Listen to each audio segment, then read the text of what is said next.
And here we take presentable categories. Everything just, the pattern just repeats itself.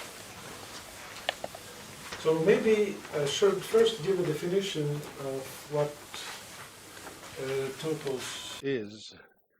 It would be very abstract.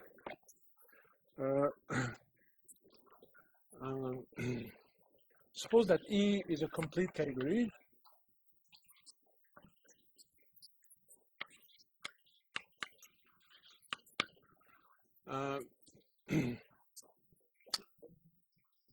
Oh, I'm sorry, co-complete category.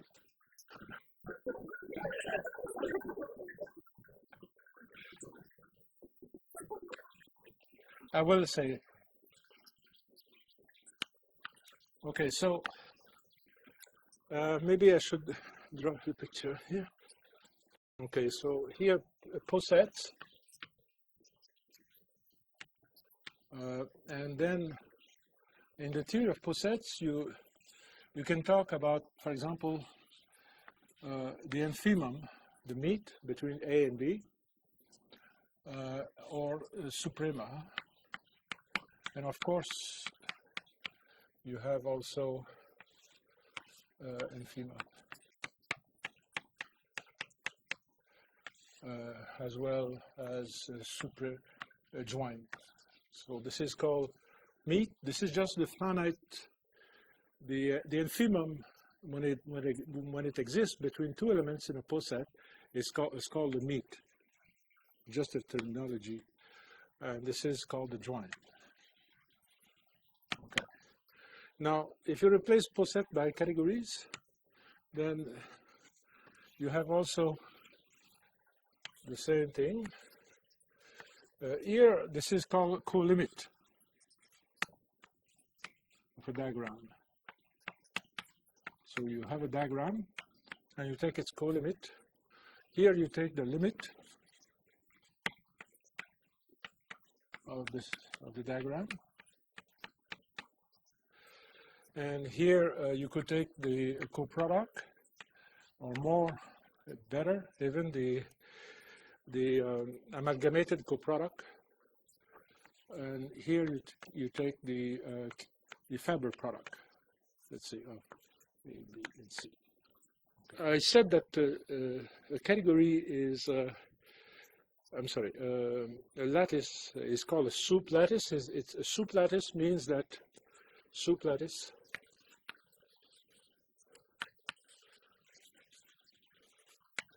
is a poset with suprema, arbitrary suprema.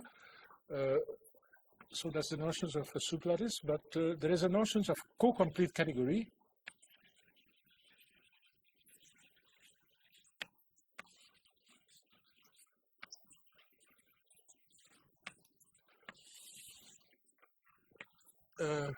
It's a category closed under co-limits.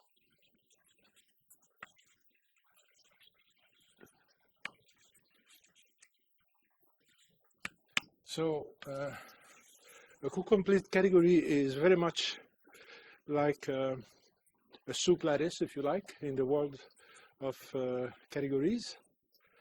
And there's also notions of a complete category.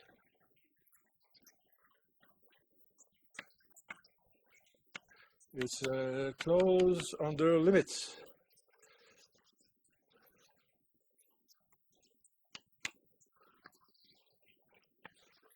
Okay. No, here everything small limits. I mean, you have a small diagram, and okay, yeah. For finite limits, I like to call that Cartesian. You don't like? I can say finitely complete.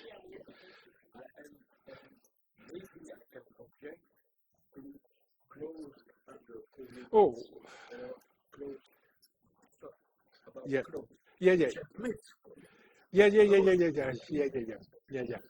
Yeah, yeah, yeah, yeah, yeah. It's like saying that the pool set is closed under Suprema.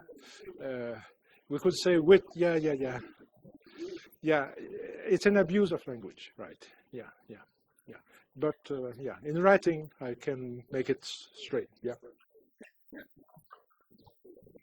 yeah.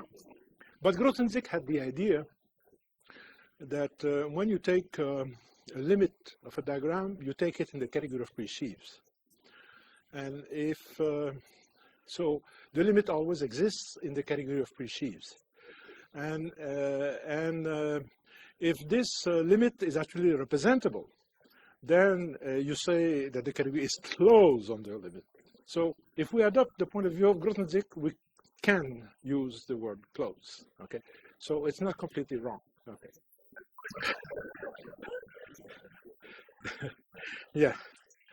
Uh, okay. So what is a presentable category? Presentable category is a bit of a technical notion. Roughly speaking, it's a co-complete category with generators. You see, a small set of generators. It's not too wild. It is generated in some nice way by a certain set, a small category inside. So I could take some time to explain you what is a presentable category, but I'm afraid that it may use a lot of my time. So I will suppose that this notion is known, but I'm writing some note and I will make it, give the definitions in the notes. So presentable.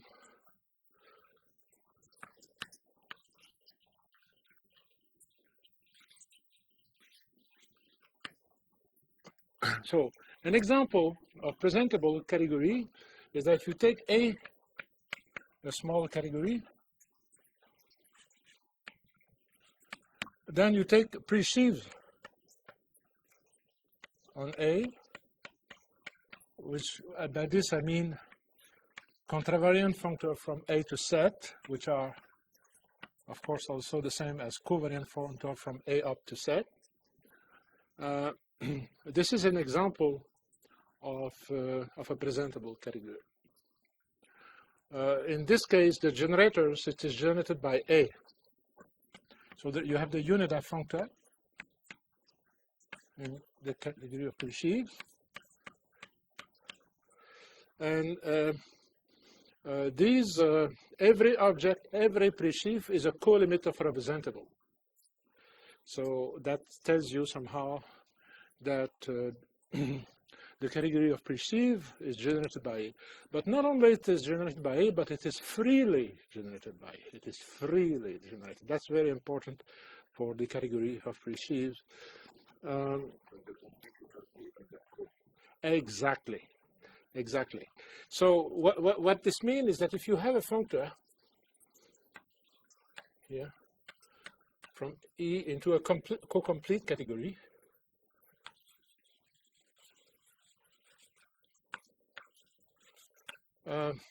then there is essentially a unique way to extend it into a co-continuous functor. I forgot to say what a co-continuous functor is.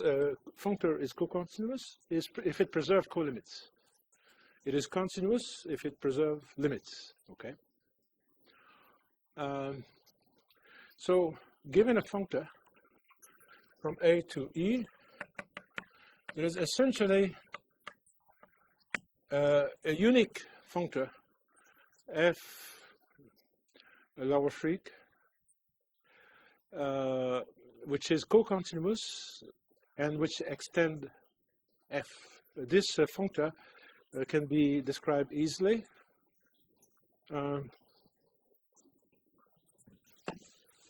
It's called the Lefkan extensions of f along y. That's a technical name.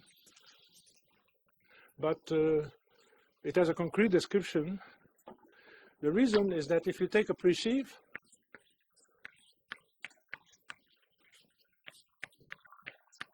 then every presheaf is a co-limit of representable, but in a canonical way, which means that X is actually the co-limit over the diagram A over X.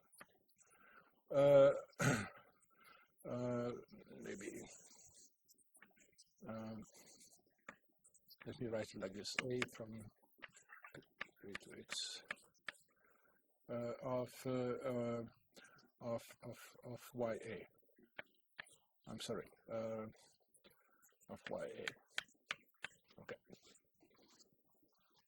That's I think it's Unida who first observed that any presheaf is a canonical co-limit of representable. This indexing category here is the category of elements. I mean, I'm using the Unida lemma to identify a natural transformation from the representable from YA to X as use the same notation as a map from A to X. Okay, so I write arrow from A to X, where A is an object of the category A. As the corresponding natural transformations, I write it like this. And by Unida, this is the same as an element in XA. So there is a category, the category of elements of X. The objects are pair AA, where A is index A, and morphism or a commutative triangle of this kind should say A is in the category A. So this is a notation for this category which Grothendieck uses a lot. The category of elements of a functor is written by Grothendieck element of X as a slice is A over X. It's the category of representable objects mapping to X. This is the same thing. So you have this category of elements of a presheaf, and there's a projection from A over X to A, and you can compose with the Unida functor presheaf on A, and so this is a projection, and you get a diagram of representable indexed by the category of elements of A.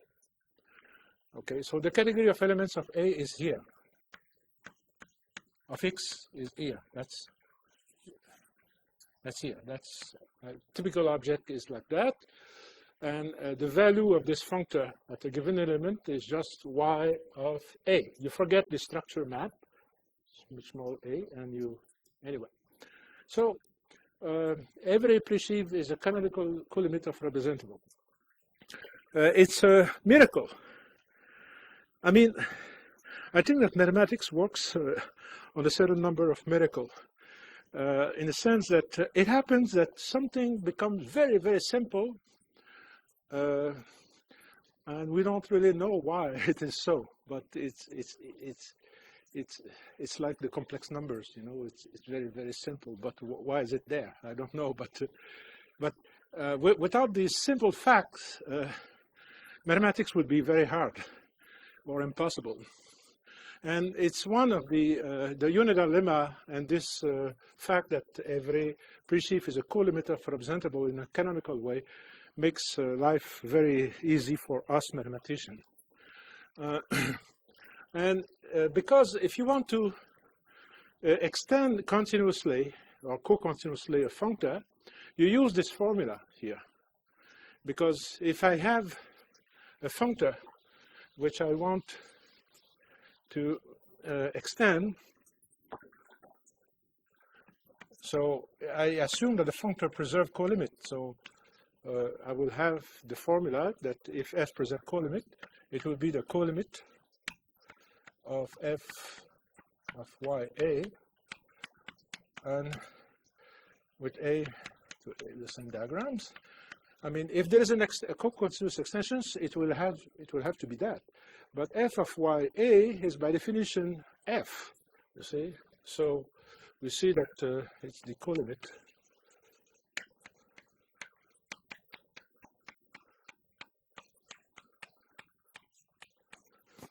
So we have a formula for extending an arbitrary functor into a co-continuous functor, and we see there that it's unique. I mean, there's a unique way to do that.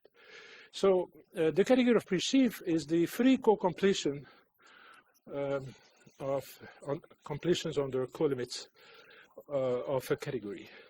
And I would like to think of this as the linearization of the category, because I want to think of suprema as sum. And I want to think of finite limits as product.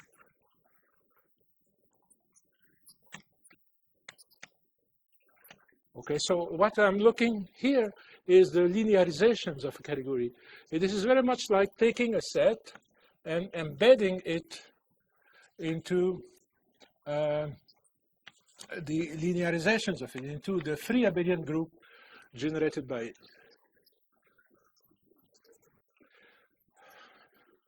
I'm sorry?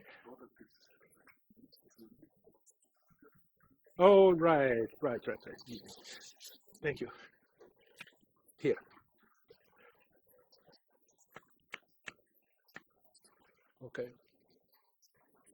Okay, so we have this linearization process.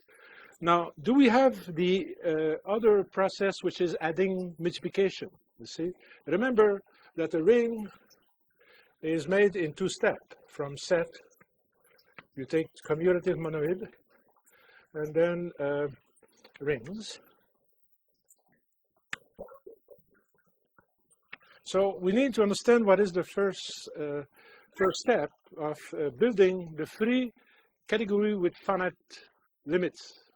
Okay, how do we build up the free category with finite limits from a given category? So in this case, it will be like cat with finite limits,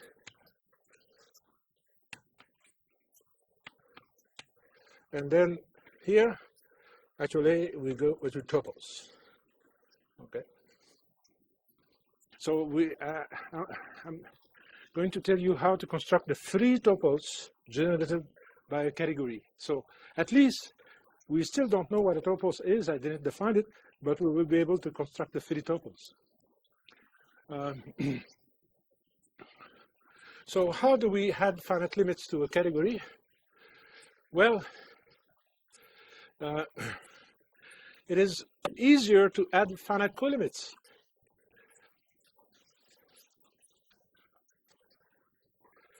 Because we know how to add all colimits. It's the unit embedding. This add all colimits. So in order to add finite colimits, you just need to take the subcategory of finitely presented perceives. Some perceives are finite colimits of a representable. So a perceive is finitely presented essentially if it can be described by a colimit, a co-kernel of a finite coproduct of a representable.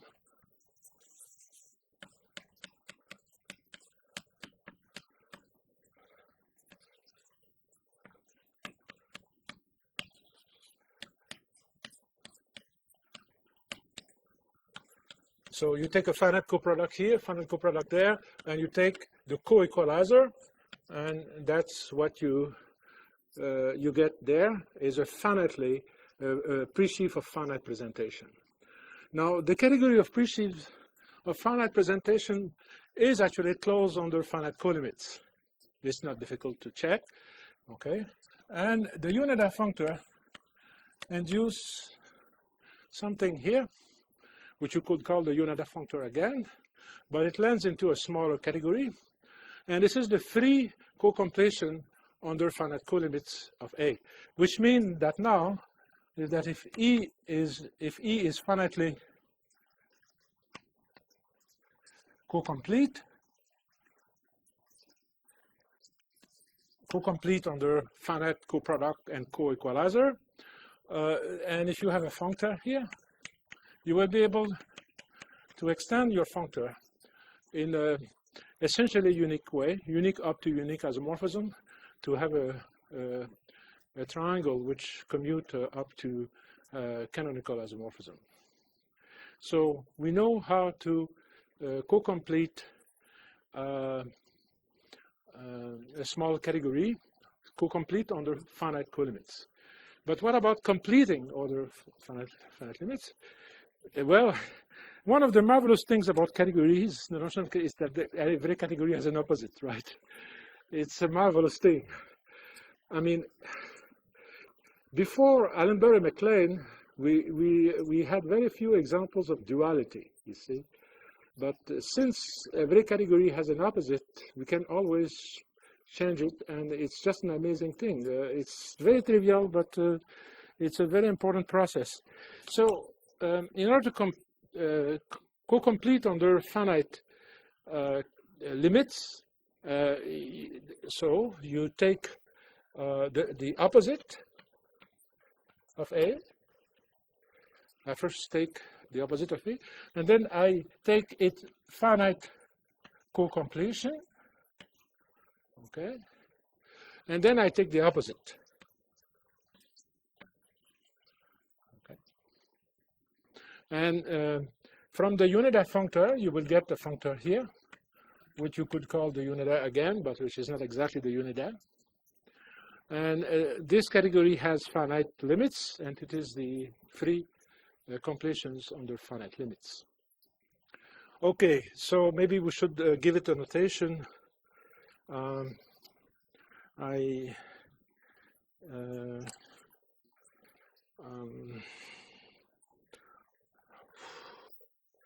Jean, do you have a notation to suggest me?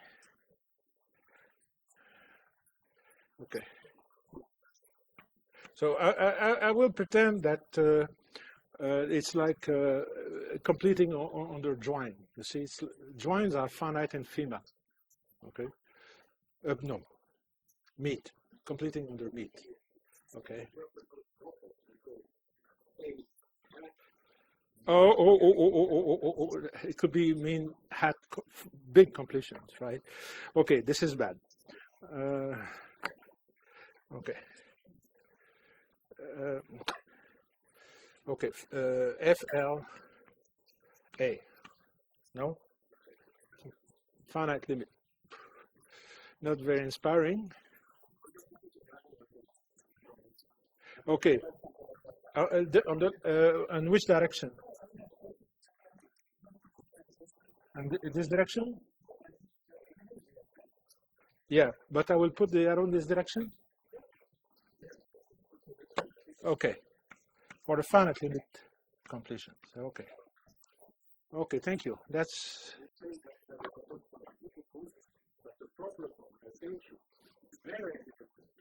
Yes, I agree. Yeah, notations are extremely difficult, and terminology also is very difficult.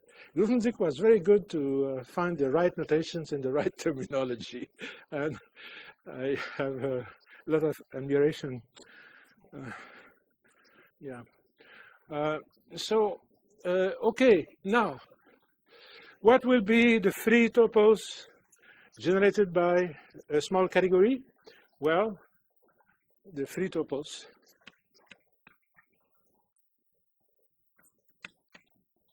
I did not even tell you what is a topos and what is the category of, but the free topos generated by A will be the pre-sheaves, so the co-limit completion of the finite limit completion.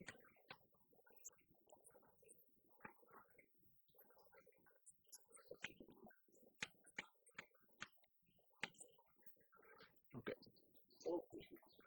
I'm sorry?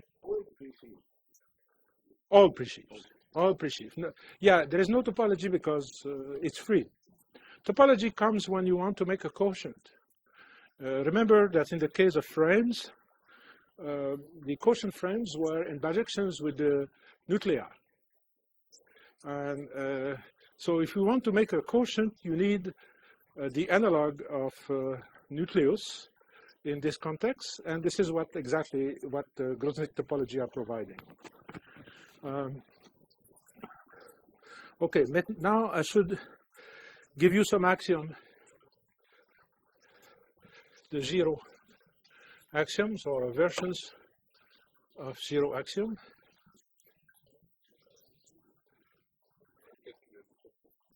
Is this a monad? Yeah, with a small problem, because you start with a small category and you land with a big one. And so a monad should be an endofunctor, but otherwise it's a monad. Okay. Okay.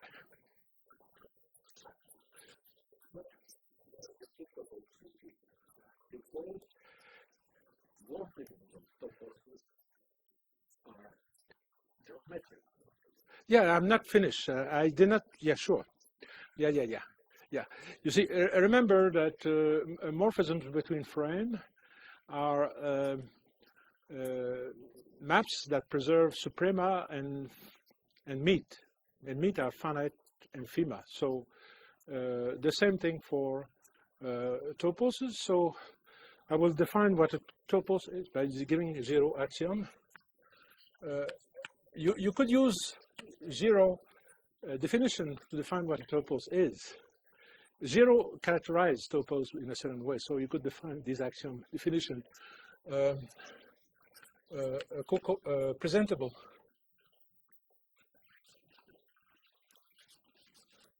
category E is a topos.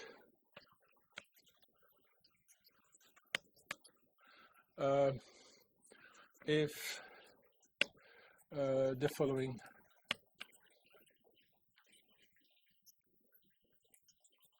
conditions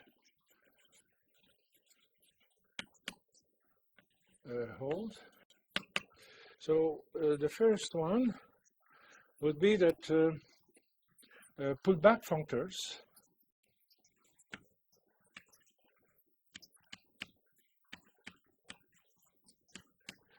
are co-continuous.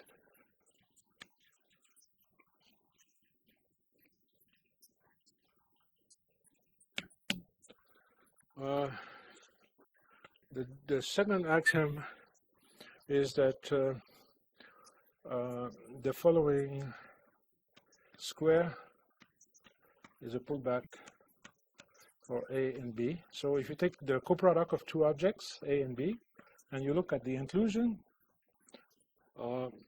and you take the pullback, you take the intersections of A and B into their coproduct, then that's the initial object, that's zero. So this is a pullback. And three equivalence relations are effective.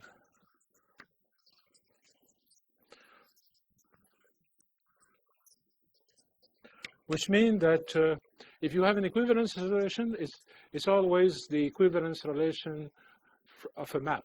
I mean, it's always obtained by pulling back a diagonal, if you like. Okay. Okay, that's a version of zero axiom. It's not exactly the zero axiom, but I want to make some remark. The first axiom here is distributivity. You see, it's distributivity of pullback over co-limit.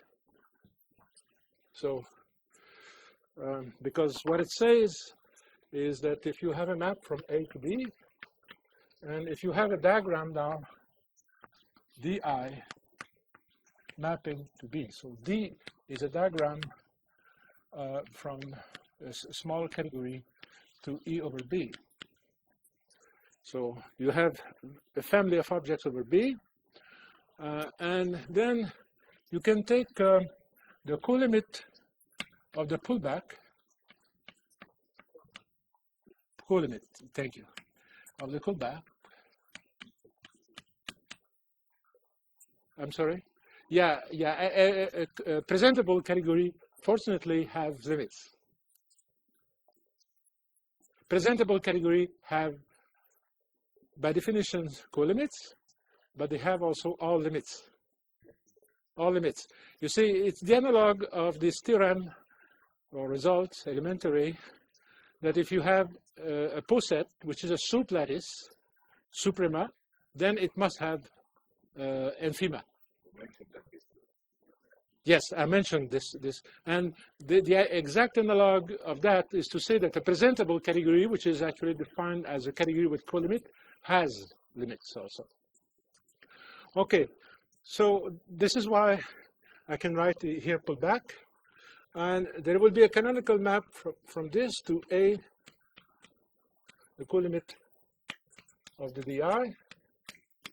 And the condition is that this canonical map is an isomorphism.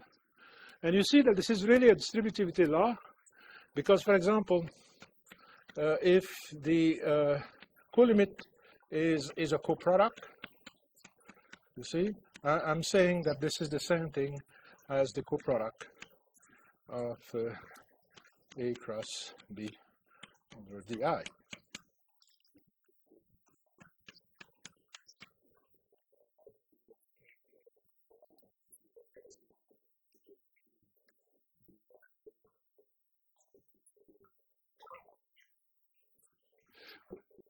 No, I'm defining topos this way.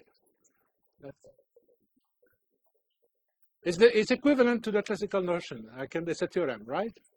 It's a theorem. It's not obvious completely. It's essentially a zero theorem, but that's one way of defining what a topos is. You may have other definition because there are many ways to characterize a topos. A co-continuous means preserving colimits.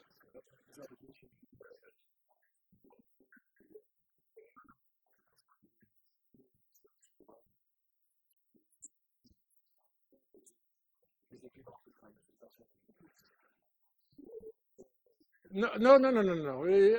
Forget about the definitions of the algebraic geometry. This is not what. That's equivalent. That's equivalent. I cannot prove it in this talk, but this definition here is equivalent to the classical notion.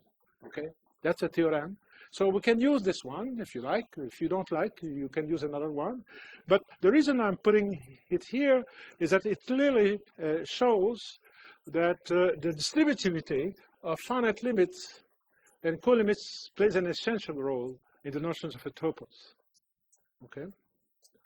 Now, what is a morphism, a geometric morphism? Actually, I'm working here not in the category of topos, but in the opposite category. It's a bit like working in the category of frames rather than the category of locale. So I'm going to define the algebraic notions of a topos. So, or the algebraic, okay. So a morphism, an algebraic morphism.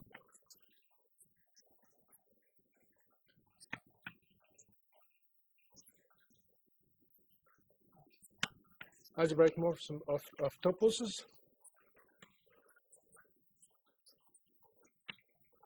Let's say from E to E prime, I, okay.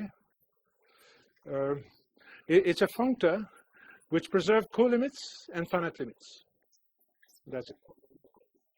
No. This way. An algebraic morphism. Okay. So in this direction, an algebraic morphism of topos is a functor from E to E prime. Is a functor that takes. Yes, and this category, I call it A top. It's like the category of rings. Let's say A topos, okay? And finite limits, and arbitrary co-limits. And then there is the category of topos.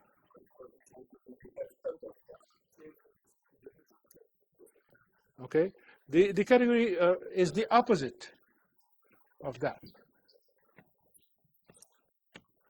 Okay, so this is like here. Then when we say that frame, opposite are locales. Okay, is the category of locales. Well, we do the same thing here. In other words, locales is kind of a fiction with respect to frames, because it's just obtained by reversing things upside down, okay? Well, topos are also fiction. They are just obtained by reversing algebraic topos upside down. And these things are rings, okay? And what is the proof of that? It's the fact that the constructions I just gave of the three topos works. In other words, if you take a category with finite limits, so this is the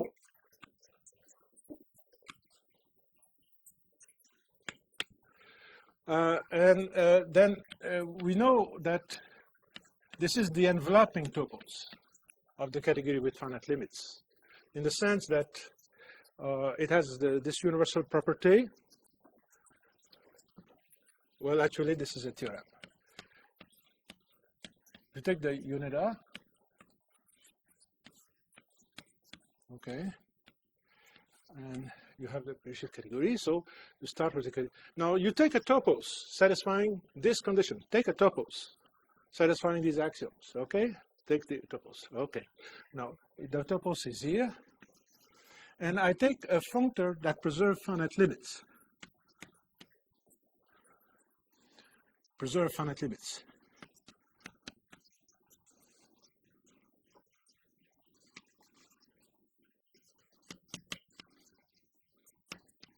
Okay, and then I know that there is a linear extension of it, which is what we saw before. It's the left-hand extension, the linear extension, F lower. We extend it linearly,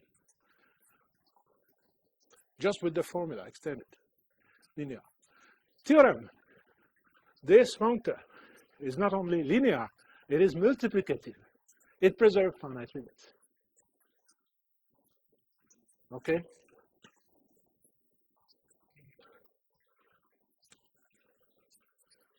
This is, in some sense, this should be, or it could be, the fundamental theorem of topos theory, but I don't want to say that, because it may be in SGA4, actually. I should check. There are so many things in SGA4, and I never read it systematically. I may have missed this, but it could be there. But really, what it says is that there is a distributivity law between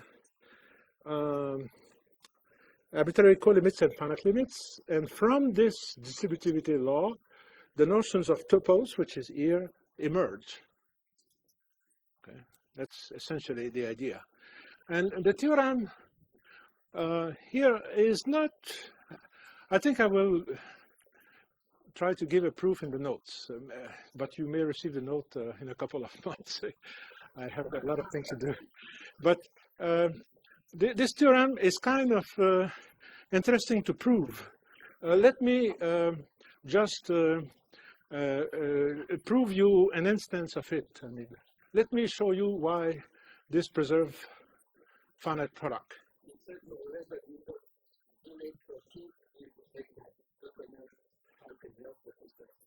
Exact. It's we may say a functor preserving finite limits can be said to be left exact.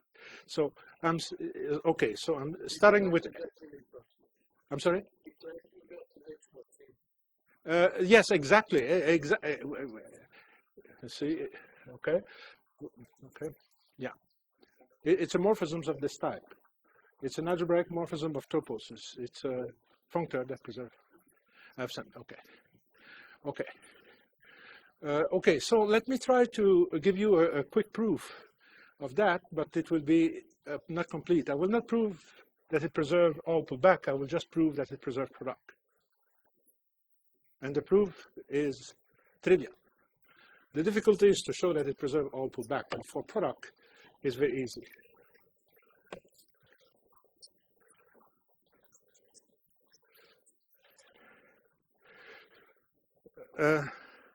To preserve product, you want to show that f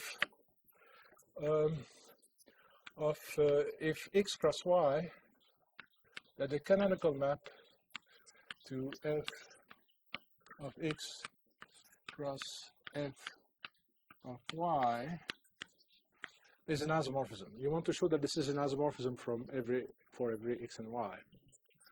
Okay? So let's suppose that x and y are representable. Let's look at the case where f, x, and y are representable. So in this case, you have f of ya cross yb, and it goes into f of ya cross f yb. Okay, that's just a special case, but the product of two representable. Oh, yeah. I'm finished. Yeah. So you want to show that this map. Okay. So in the case where you have a representable, this is y of a cross b, because since the category has finite limits, it has product, and the unit functor preserve. So in fact, you're looking at a map like this, and this is f of a, and this is f of b, because f lower shriek extend. So you see, this is f of a cross b going into f of a cross f of b, which we are supposing that f is left exact. So this map is an isomorphism in the case of representable. Okay. Now,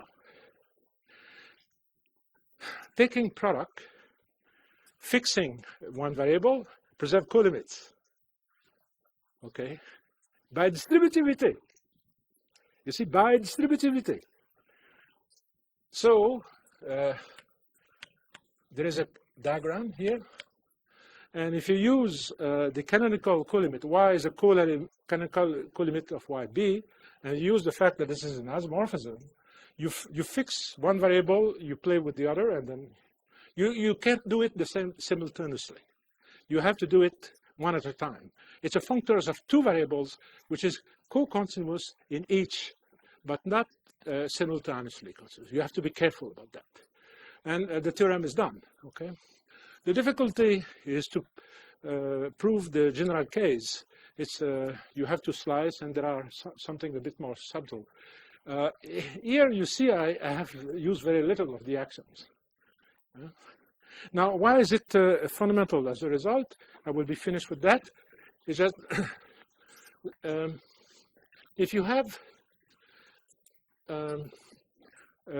topos in the sense that I have defined with the axioms, then since it is a locally presentable category, you can always find a subcategory A, which is large enough so that the corresponding functor, just because it's locally representable, from A to E, is a localization, which means that the right adjoint is fully faithful. That's just because E is, that's a general result for presentable category. You can always do that.